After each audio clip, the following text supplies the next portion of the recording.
जय हिंद, वंदे मातरम। आज मैं आप लोगों को मुंशी प्रेमचंद्र जी द्वारा रचित एक कहानी भाग 16 सुनाने जा रही हूँ।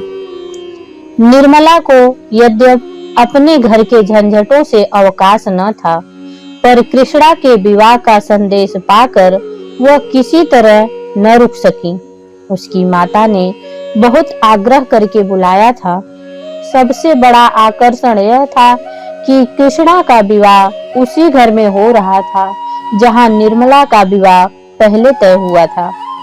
आश्चर्य यही था कि इस बार ये लोग बिना कुछ दहेज लिए कैसे विवाह करने पर तैयार हो गए।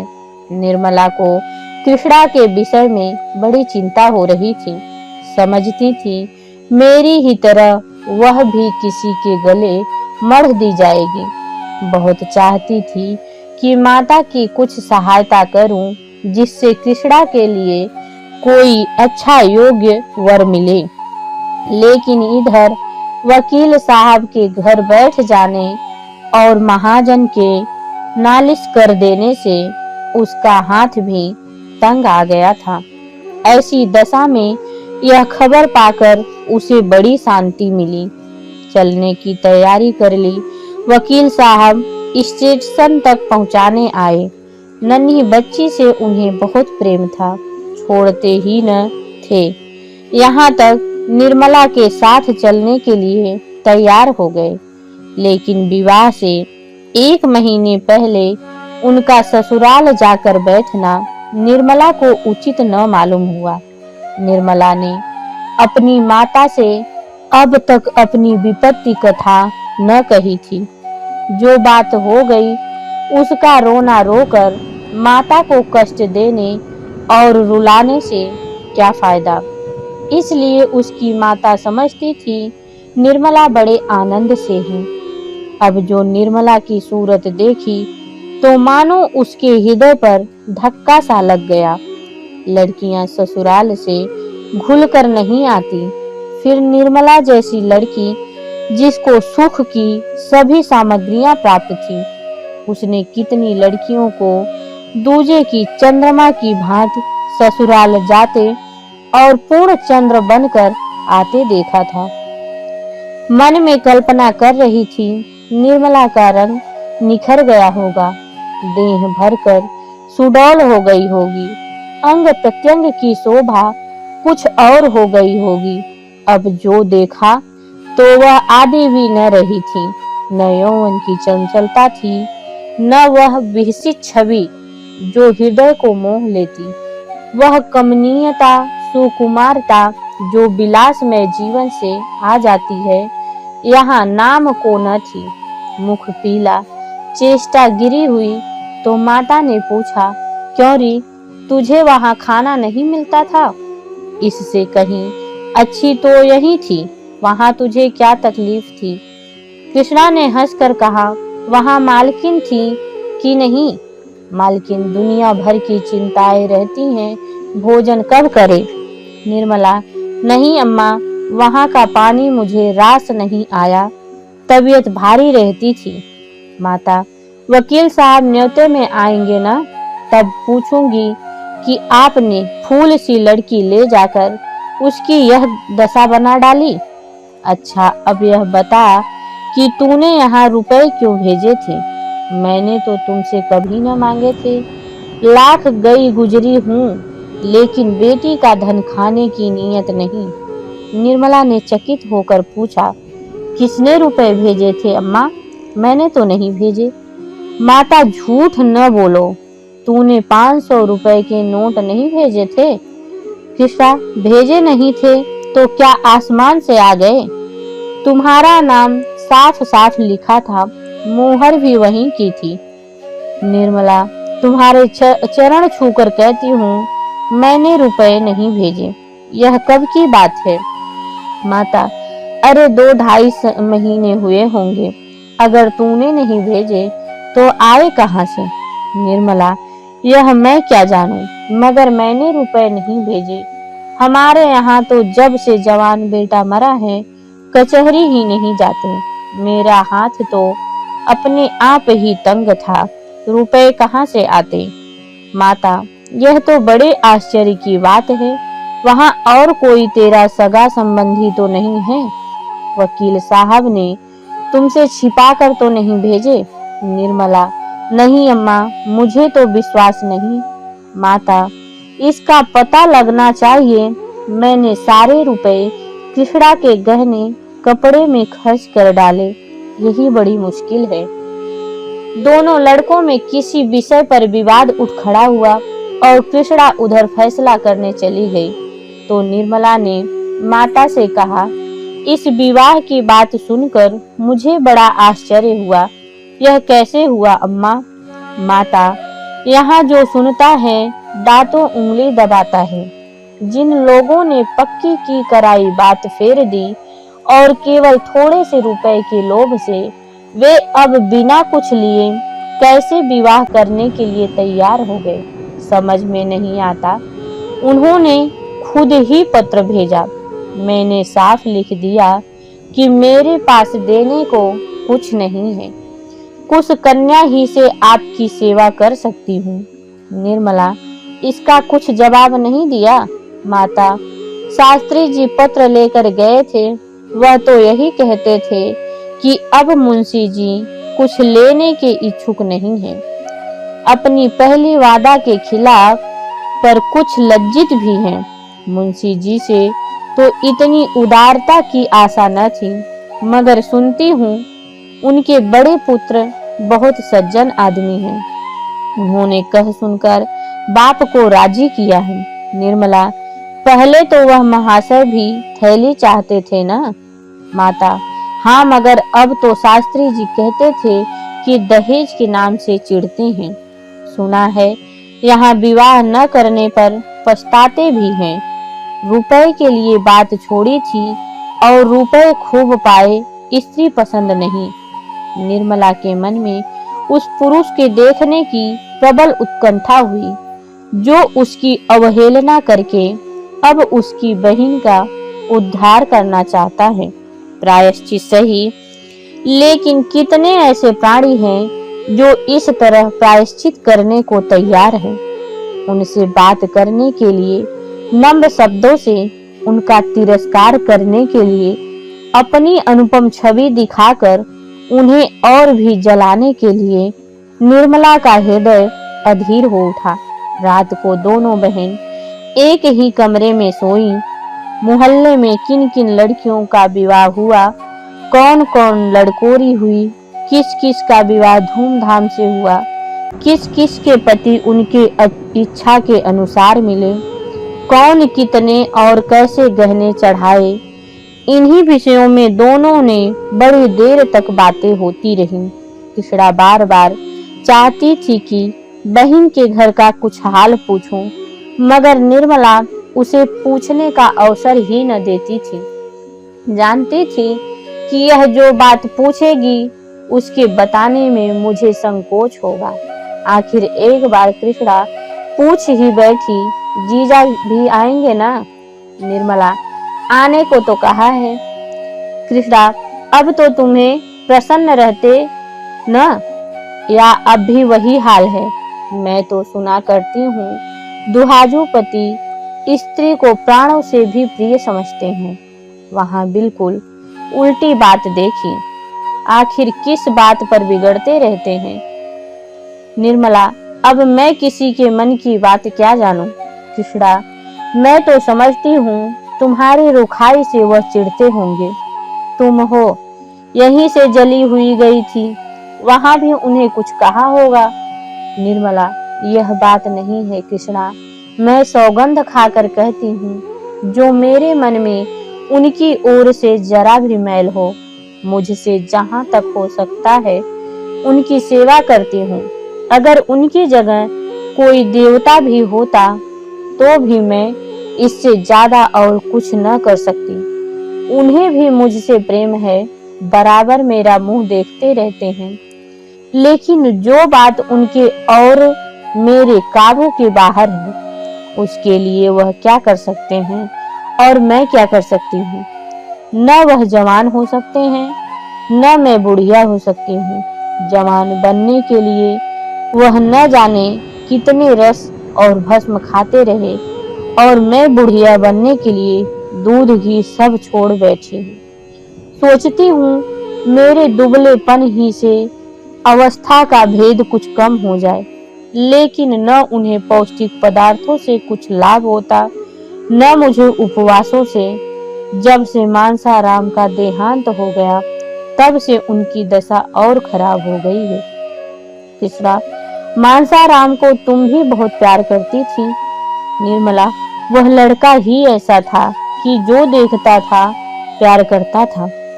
ऐसी बड़ी बड़ी डोरेदार आंखें मैंने किसी की नहीं देखी। कमल की भांति मुख हरदम खिला रहता था, ऐसा साहसी कि अगर अवसर आ पड़ता तो आग में फांद जाता। कृष्णा, मैं तुमसे कहती हूँ, जब वह मेरे पास आकर बैठ जाता तो मैं अपने को भूल जाती थी। जी चाहता था वह हरदम सामने बैठा रहे और मैं देखा करूं। मेरे मन में पाप का लेश भी न था। अगर एक क्षण के लिए भी मैंने उसकी ओर किसी और भाव से देखा हो तो मेरी आंखें फूट जाए, पर न जाने क्यों उसे अपने पास देखकर मेरा हृदय फूला न समाता था। इसलिए मैंने पढ़ने का स्वांग रचा, नहीं तो वह घर में आता ही न था। यह मैं जानती हूँ कि अगर उसके मन में पाप होता तो मैं उसके लिए सब कुछ कर सकती थी। कृष्णा, अरे बहन चुप रहो, कैसी बातें मुंह से निकालती हो। निर्मला, हाँ, यह बात सुनने में बुरी मालूम होती है और भी बुरी, लेकिन मनुष्य की प्रकृति को तो कोई बदल नहीं सकता। तू ही बता, एक 50 वर्ष के आदमी से तेरा विवाह हो जाए तो तू क्या करेगी। कृष्णा, बहन, मैं तो जहर खाकर सो रहूंगी, मुझसे तो उसका मुंह भी न देखते बने। निर्मला, तो बस यही समझ ले, उस लड़के ने कभी मेरी ओर आंखें उठाकर नहीं देखा, लेकिन बुढ़े तो सक्की होते ही हैं। तुम्हारे जीजा उस लड़के को दुश्मन समझ बैठे थे, आखिर उसकी जान लेकर ही छोड़ी। जिसे दिन उसे मालूम हो गया कि पिताजी के मन में मेरी ओर से संदेह है, उसी दिन से उसे ज्वर चढ़ा, जो जान लेकर ही उतरा। उस अंतिम समय का दृश्य आंखों से नहीं उतरता। मैं अस्पताल गई थी, वह ज्वर में बेहोश पड़ा था, उठने की शक्ति न थी, लेकिन ज्यों ही मेरी आवाज सुनी चौंक कर उठ बैठा और माता माता कहकर मेरे पैरों पर गिर पड़ा, रोकर। कृष्णा, उस समय ऐसा जी चाहता था कि अपने प्राण निकालकर उसे दे दूं। मेरे पैरों पर ही वह मूर्छित हो गया और फिर आंखें न खोली। डॉक्टर ने उसकी देह में ताजा खून डालने का प्रस्ताव किया था। यही सुनकर मैं दौड़ी गई थी, लेकिन जब तक डॉक्टर लोग यह प्रक्रिया आरंभ करें, उसके प्राण निकल गए। कृष्णा, ताजा रक्त पड़ जाने से उसकी जान बच जाती। निर्मला, कौन जानता है, लेकिन मैं तो अपने रुधिर की अंतिम बूंद तक देने को तैयार थी। उस दशा में भी उसका मुखमंडल दीपक की भांति चमकता था। अगर वह मुझे देखते ही दौड़कर मेरे पैरों पर न गिर पड़ता और पहले कुछ रक्त देह में पहुंच जाता तो शायद बच जाता। कृष्णा, तो तुमने उन्हें उसी वक्त लिटा क्यों न दिया। निर्मला, अरे पगली, तू अभी तक बात नहीं समझी। वह मेरे पैरों पर गिरकर और माता पुत्र का संबंध दिखाकर अपने बाप के दिल से वह संदेह निकाल देना चाहता था। केवल इसलिए वह उठा था। मेरा क्लेश मिटाने के लिए उसने अपने प्राण दे दिए और उसकी वह इच्छा पूरी हो गई। तुम्हारे जीजाजी उसी दिन से सीधे हो गए। अब तो उनकी दशा पर मुझे दया आती है। पुत्र शोक उनके प्राणों को लेकर छोड़ेगा। मुझ पर संदेह करके मेरे साथ जो अन्याय किया है वह उसका प्रतिशोध कर रहे हैं। अब की उनकी सूरत देखकर तू डर जाएगी। बूढ़े बाबा हो गए हैं, कमर भी कुछ झुक चली है। किस्सा, बुढ़े लोग इतने शक्की क्यों होते हैं बहन? निर्मला, यह जाकर बुढ़ों से पूछो। कृष्णा, मैं समझती हूँ उनके दिल में हरदम एक चोर बैठा रहता है, युवती को प्रसन्न नहीं रख सकता, इसलिए जरा जरा सी बात पर उन्हें शक होने लगता है। निर्मला, जानती तो है, फिर मुझसे क्यों पूछती है? कृष्णा, इसीलिए बेचारा स्त्री से दबता भी होगा। देखने वाले समझते होंगे कि यह बहुत प्रेम करता है। निर्मला, तूने इतने ही दिनों में इतनी बातें कहाँ सीख ली? इन बातों को जाने दे। बता, तुझे अपना वर पसंद है? उसकी तस्वीर तो देखी होगी ना? कृष्णा, हाँ आई तो थी, लाऊं दिखाऊं? एक क्षण में कृष्णा ने तस्वीर लाकर निर्मला के हाथ में रख दी। निर्मला ने मुस्कुराकर कहा, तू बड़ी भाग्यवान है। कृष्णा, अम्मा जी ने भी बहुत पसंद किया। निर्मला, तुझे पसंद है कि नहीं सो कह, दूसरों की बात न चला। कृष्णा, लता जी, शक्ल सूरत तो बुरी नहीं है, स्वभाव का हाल ईश्वर जाने। शास्त्री जी तो कहते थे ऐसे सुशील और चरित्रवान युवक कम ही मिलते हैं। निर्मला, यहाँ से तेरी तस्वीर भी गई थी? कृष्णा, गई तो थी, शास्त्री ही जी तो ले गए थे। निर्मला, उन्हें पसंद आई?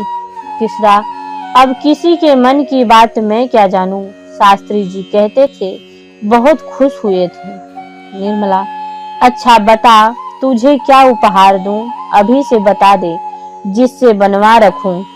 कृष्णा, जो तुम्हारी जी चाहे देना, उन्हें पुस्तकों से बहुत प्रेम है, अच्छी अच्छी पुस्तकें मंगवा देना। निर्मला, उनके लिए नहीं पूछती हूँ, तेरे लिए पूछती हूँ। कृष्णा, अपने ही लिए तो मैं कह रही हूँ। निर्मला, तस्वीर की तरह देखती हुई कपड़े सब खद्दर के मालूम होते हैं। कृष्णा, हाँ खद्दर के बड़े प्रेमी हैं, सुनती हूँ कि पीठ पर खद्दर लाद कर देहातों में बेचने जाया करते हैं, व्याख्यान देने में भी चतुर हैं। निर्मला, तब तो मुझे भी खद्दर पहनना पड़ेगा, तुझे तो मोटे कपड़ों से चिढ़ है। कृष्णा, जब उन्हें मोटे कपड़े अच्छे लगते हैं तो मुझे क्यों चिढ़ होगी? मैंने तो चरखा चलाना सीख लिया है। निर्मला, सच सूत निकाल लेती है? कृष्णा, हाँ बहन, थोड़ा थोड़ा निकाल लेती हूँ।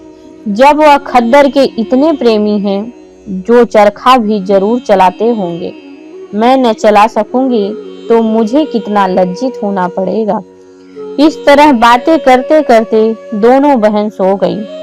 कोई 2 बजे रात को बच्ची रोई तो निर्मला की नींद खुली। देखा तो कृष्णा की चारपाई खाली पड़ी थी। निर्मला को आश्चर्य हुआ कि इतना रात गए कृष्णा कहाँ चली गई। शायद पानी वानी पीने गई हो, मगर पानी तो सिरहाने रखा हुआ है, फिर कहाँ चली गई? उसे 2-3 बार उसका नाम लेकर आवाज दी, पर कृष्णा का पता न था। तब तो निर्मला घबरा उठी। उसके मन में भांति भांति की शंकाएं होने लगी। सहसा उसे ख्याल आया कि शायद अपने कमरे में चली गई हो। बच्ची सो गई तो वह उठकर कृष्णा के कमरे के द्वार पर आई। उसका अनुमान ठीक था, कृष्णा अपने कमरे में थी। सारा घर सो रहा था और वह बैठी चरखा चला रही थी। इतनी तन्मयता से शायद उसने थिएटर भी न देखा होगा। निर्मला दंग रह गई। अंदर जाकर बोली, यह क्या कर रही है? यह चरखा चलाने का समय नहीं है। कृष्णा चौंक कर उठ बैठी और संकोच से सिर झुकाकर बोली, तुम्हारी नींद कैसे खुल गई? पानी वानी तो मैंने रख दिया था। निर्मला, मैं कहती हूँ दिन को तुझे समय नहीं मिलता तो पिछली रात को चरखा लेकर बैठी है। कृष्णा, दिन को फुर्सत ही नहीं मिलती। निर्मला सूत देखकर, सूत तो बहुत महीन है।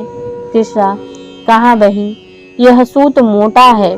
मैं बारीक सूत काट कर उनके लिए साफा बनाना चाहती हूँ, यही मेरा उपहार होगा। निर्मला, बात तो तूने खूब सोची है। इससे अधिक मूल्यवान वस्तु उनकी दृष्टि में और क्या होगी। अच्छा उठ, इस वक्त कल काटना, कहीं बीमार पड़ जाएगी तो सब धरा का धरा रह जाएगा। कृष्णा, नहीं मेरी बहन, तुम चल कर सो, मैं अभी आती हूँ। निर्मला ने अधिक आग्रह न किया, लेटने चली गई। मगर किसी तरह नींद न आई। कृष्णा की उत्सुकता और उमंग देखकर उसका हृदय किसी अलक्षित आकांक्षा से आंदोलित हो उठा। इस समय इसका हृदय कितना प्रफुल्लित हो रहा है। अनुराग ने इसे कितना उन्मत्त कर रखा है। तब उसे अपने विवाह की याद आई। जिस दिन तिलक लगा था, उसी दिन से उसकी सारी चंचलता, सारी सजीवता विदा हो गई थी। अपनी कोठरी में बैठी वह अपनी किस्मत को रो रही थी और ईश्वर से विनय कर रही थी कि प्राण निकल जाए। अपराधी जैसे दंड की प्रतीक्षा करता है, उसी भांति वह विवाह की प्रतीक्षा कर रही थी। उस विवाह की जिसमें उसके जीवन की सारी अभिलाषाएं विलीन हो जाएगी। जब मंडप के नीचे बने हुए हवन कुंड में उसकी आशाएं जलकर भस्म हो जाएगी। महीना कटते देर न लगी, विवाह का शुभ मुहूर्त आ पहुंचा। मेहमानों से घर भर गया। मुंशी तोताराम एक दिन पहले आ गए और उनके साथ निर्मला की सहेली भी आई। निर्मला ने बहुत आग्रह न किया था, वह खुद आने को उत्सुक थी। निर्मला की सबसे बड़ी उत्कंठा यही थी कि वर के बड़े भाई के दर्शन करूंगी और हो सकता तो उसकी सुबुद्धि पर धन्यवाद दूंगी।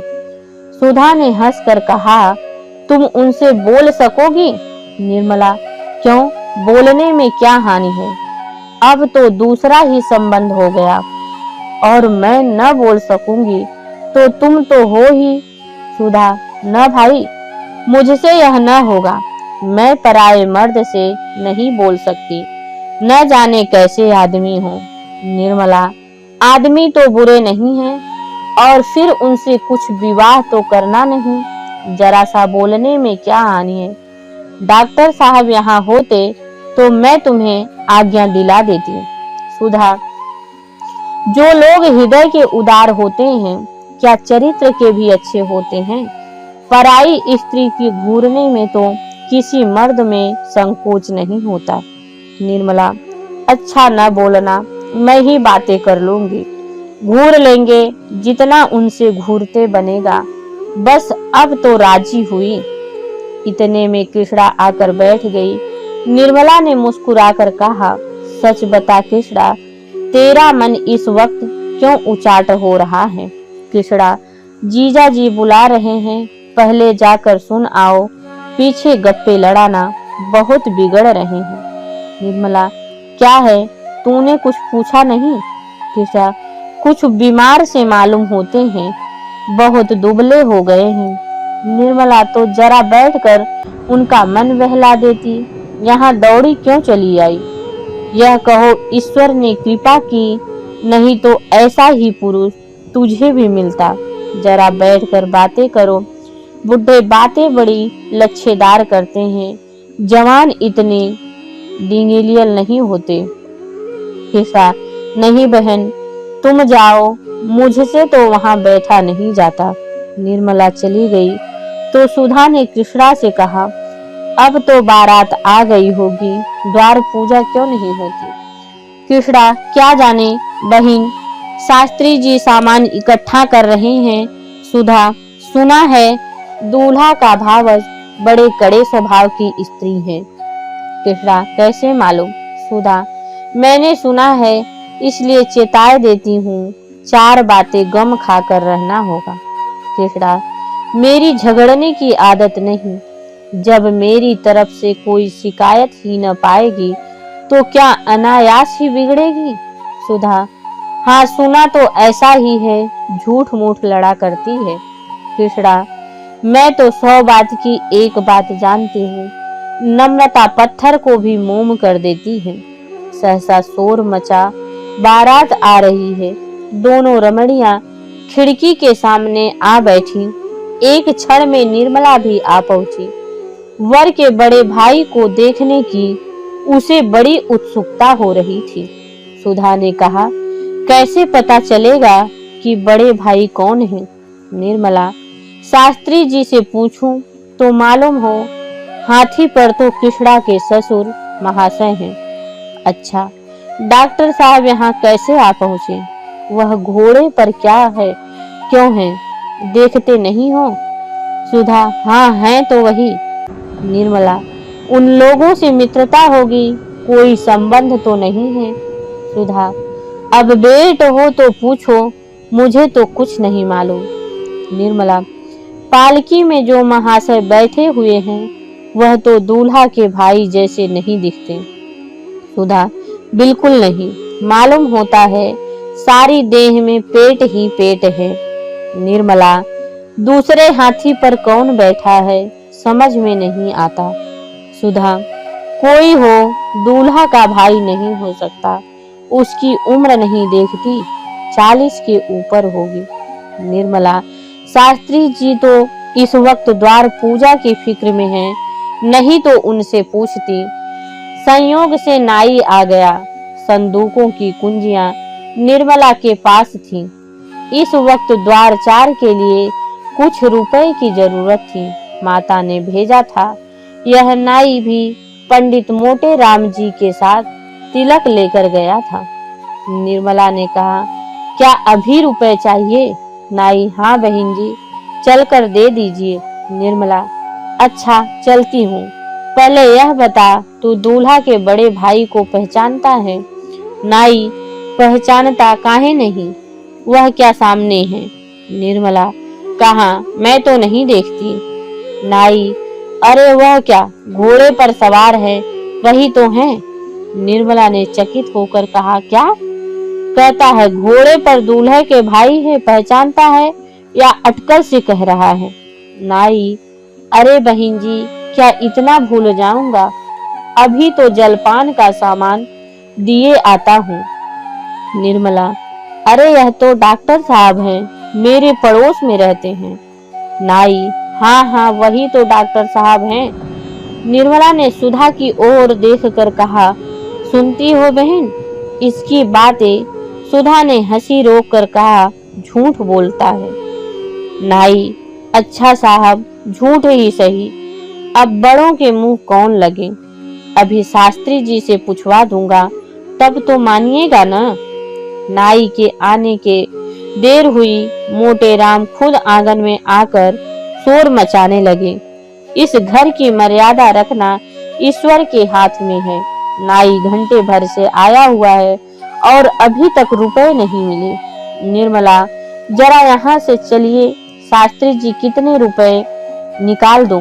शास्त्री जी भुनभुनाते और जोर जोर से हाँफते हुए ऊपर आए और एक लंबी सांस लेकर बोले, क्या है? यह बातों का समय नहीं है, जल्दी से रुपए निकाल दो। निर्मला, लीजिए, निकाल तो रही हूँ, अब क्या मुंह के बल गिर पड़ूं? पहले यह बताइए कि दूल्हे के बड़े भाई कौन हैं? शास्त्री जी, राम राम, इतनी सी बात के लिए मुझे आकाश पर लटका दिया। नाई क्या न पहचानता था?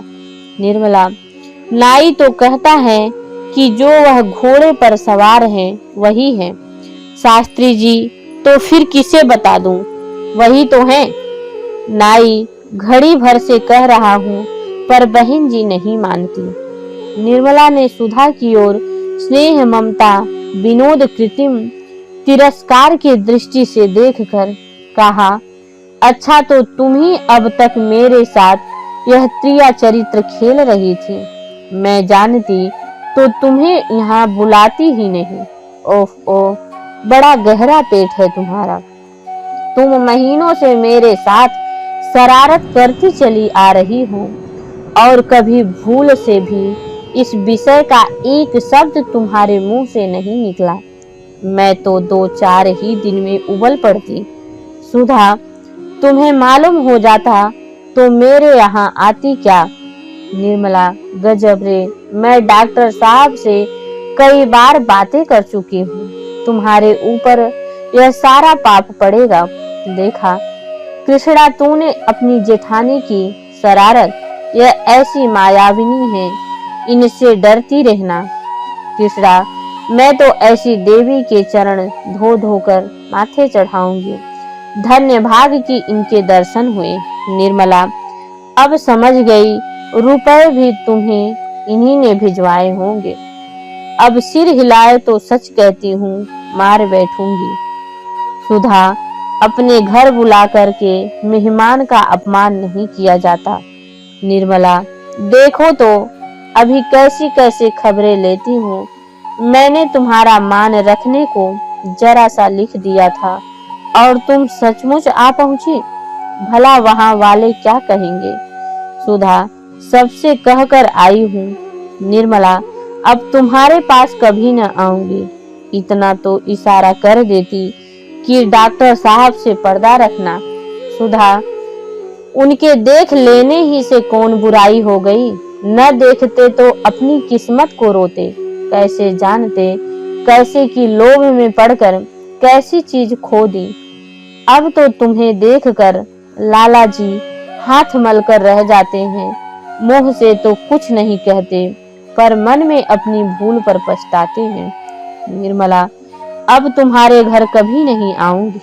सुधा, अब पिंड नहीं छूट सकता। मैंने कौन तुम्हारे घर की राह नहीं देखी है। द्वार पूजा समाप्त हो चुकी थी। मेहमान लोग बैठ जलपान कर रहे थे। मुंशी जी के बगल में ही डॉक्टर सिन्हा बैठे हुए थे। निर्मला ने कोठे पर चिक की आड़ से उन्हें देखा और कलेजा थाम कर रह गई। एक आरोग्य और प्रतिभा के देवता थे, पर दूसरा इस विषय में कुछ न कहना ही उचित है। निर्मला ने डॉक्टर साहब को सैकड़ों बार देखा था, पर आज उसके हृदय में जो विचार उठे वे कभी न उठे थे। बार बार यह जी चाहता था कि बुलाकर खूब फटकारूं, ऐसे ऐसे ताने मारूं कि वह भी याद करे, रुला रुला कर छोड़ दूं, मगर रहम करके रह जाती हूँ। बारात जनवासे में चली गई थी। भोजन की तैयारी हो रही थी। निर्मला भोजन के थाल चुनने में व्यस्त थी। सहसा मेहरी ने आकर कहा, बिट्टी, तुम्हें सुधा रानी बुला रही हैं, तुम्हारे कमरे में बैठी हैं। निर्मला ने थाल छोड़ दी और घबराई हुई सुधा के पास आई, मगर अंदर कदम रखते ही ठिठक गई। डॉक्टर सिन्हा खड़े थे। सुधा ने मुस्कुराकर कहा, लो बहन, बुला दिया, अब जितना चाहो फटकारो, मैं दरवाजा रोके खड़ी हूँ, भाग नहीं सकते। डॉक्टर साहब ने गंभीर भाव से कहा, भागता कौन है, यहाँ तो सिर झुकाए खड़ा हूँ। निर्मला ने हाथ जोड़कर कहा, इसी तरह सदा कृपा दृष्टि रखिएगा, भूल न जाइएगा, यह मेरी विनय है। जय हिंद, जय भारत। अगले भाग में हम आपसे फिर मिलते हैं।